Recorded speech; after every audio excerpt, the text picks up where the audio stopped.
शुक्लांबरधरं विष्णुं शशिवर्णं चतुर्भुजं प्रसन्नवदनं ध्यायेत् सर्वविघ्नोपशान्तये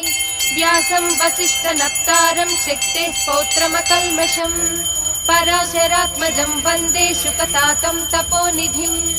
व्यासाय विष्णुरूपाय व्यासरूपाय विष्णवे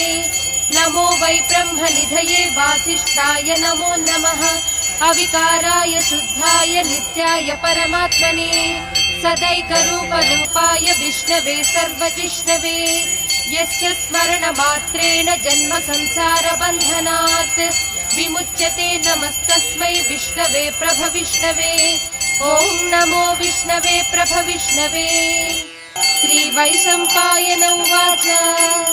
श्रुत्वा धर्मानशेषे